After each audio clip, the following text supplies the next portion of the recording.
So first of all, let's recite this together. Whenever you recite the Qur'an, of course, the first thing you do is seek refuge in Allah. And you say, أعوذ بالله من الشيطان الرجيم. So we will do that also collectively as well, as part of the adab of reciting together. أعوذ بالله من الشيطان الرجيم.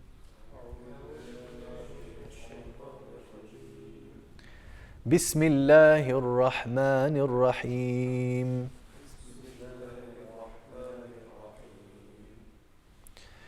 So this is the application of that command. Remember that we had talked about the instruction, the command, which is in اقرأ باسم ربك الذي خلق. Read, recite in the name of your Lord who created. And when you say Bismillah, you are reciting in the name of your Lord. And as the Prophet ﷺ has told us, that any action that we do, any act of significance, which does not begin by saying Bismillah, then it is cut off. Then it is devoid of benefit and blessings, reward and acceptance even. But whatever we do, we should start with Bismillah, and this is part of the adab of Islam. Bismillah is calling upon the name of Allah. It is invoking in the name of Allah. It is a statement of intention. It's a statement that what I'm about to do, I'm doing for Allah, to please Allah, and according to the rules of Allah. So you can't exactly go and commit a sin and start by saying Bismillah. I was going to say try it. I don't want you to take this as homework. It's not possible, is it? I'm going to, rob a bank, insha'Allah. Yeah? You can't invoke Allah's name when doing something which is against Allah's command. And I say this partly because, as we know painfully, there are people who invoke Allah's name while doing things which are against His command.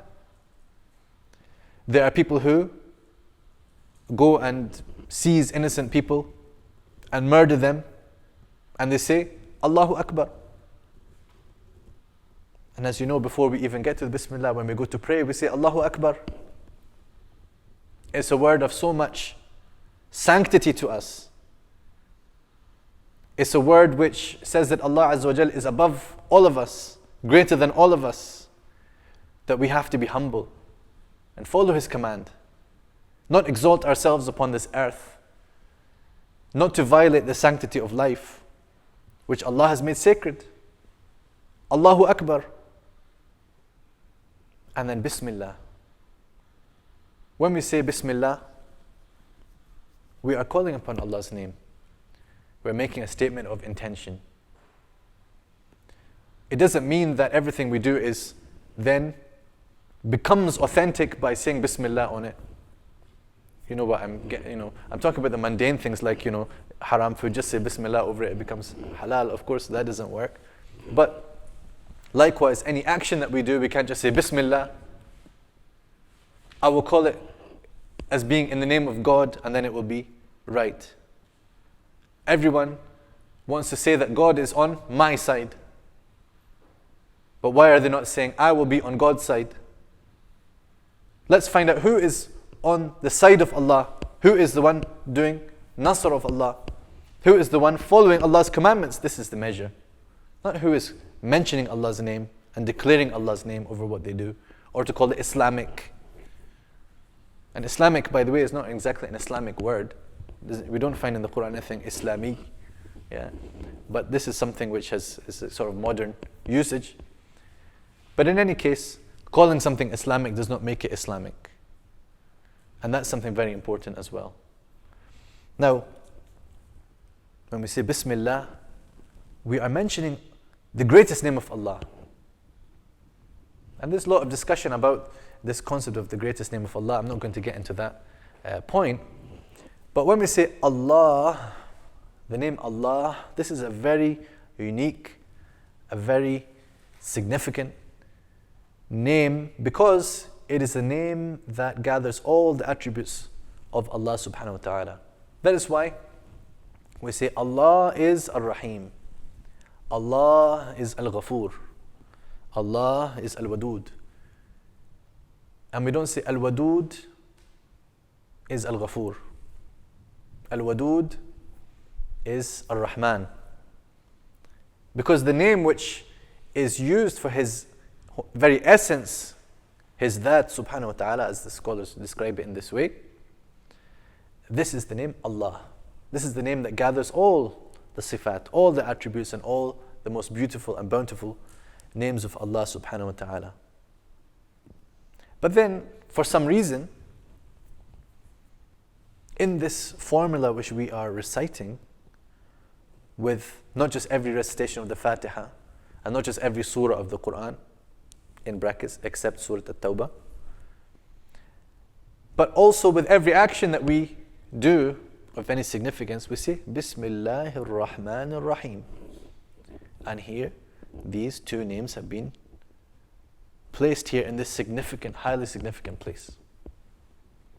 And actually there are lots of ways that we could think about what is the reason behind that.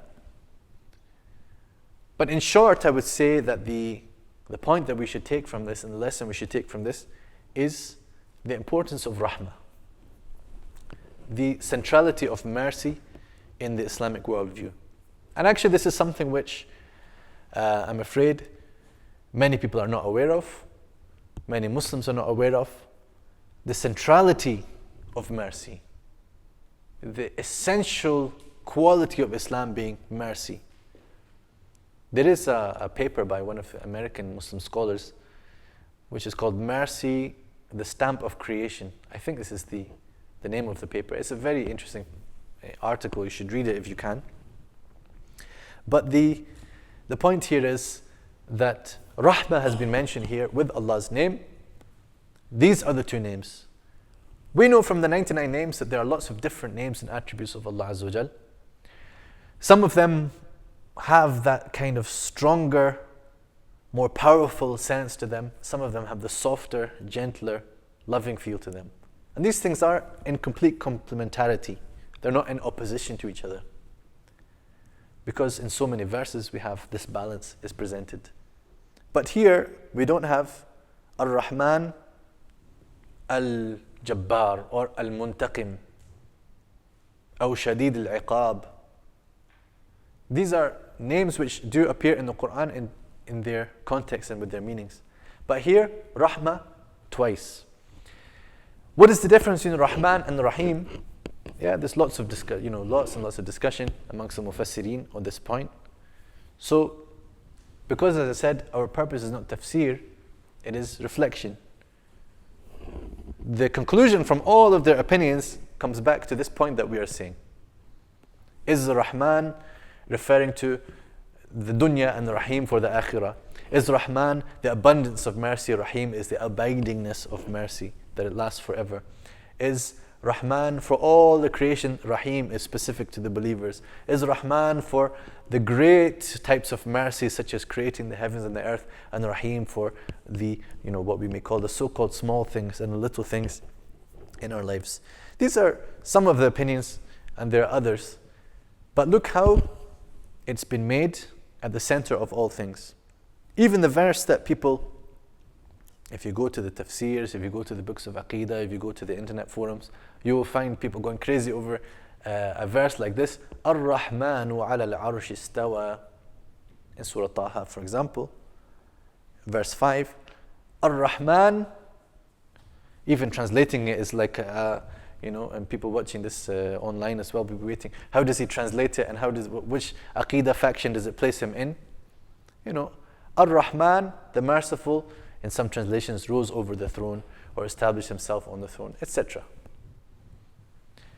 But one comment on this, which I actually found to be light instead of just heat, was by Imam Ibn al-Qayyim,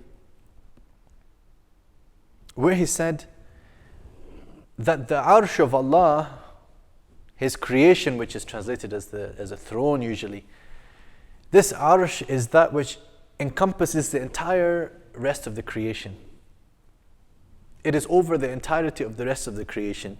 Then when Allah Azza wa Jalla says, Ar-Rahmanu ala al-arsh istawa, It is saying that this greatest of attributes of Allah Azza wa Jal has been established over the greatest of Allah's creations.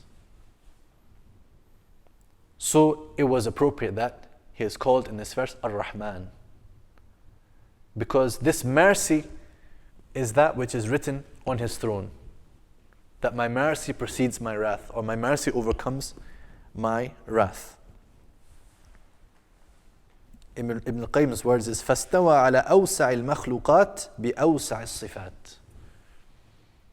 So the rahmah here is something that should be very much in the forefront of our minds. And isn't that also the case when we think about our Prophet ﷺ? He is the one who was told, وَمَا أَرْسَلْنَاكَ إِلَّا رَحْمَةً لِلْعَالَمِينَ. We have not sent you, O Muhammad sallallahu alayhi wasallam, we have not sent you except as a mercy to the worlds. Or it could be translated out of mercy to the worlds. إِلَّا رَحْمَةً لِلْعَالَمِينَ. So this should be our banner. Yeah? I know we always write Islam is peace. Okay, this is, I could give another talk about peace, and I'm probably say in that one that this should be our banner. But why don't we hear Islam is mercy? Why is this one really not featuring very heavily in our promotional campaigns, our adverts, our branded coffee cups or whatever we want to do? Where is the Islam is mercy? Where is this message? And what is mercy? Do we think about mercy? Are we really imbibing this concept in ourselves and teaching it to our young people, our children, those around us? Teaching it to ourselves before we are even talking about it to those who are not Muslim. I would like to see the concept of mercy brought more to the front.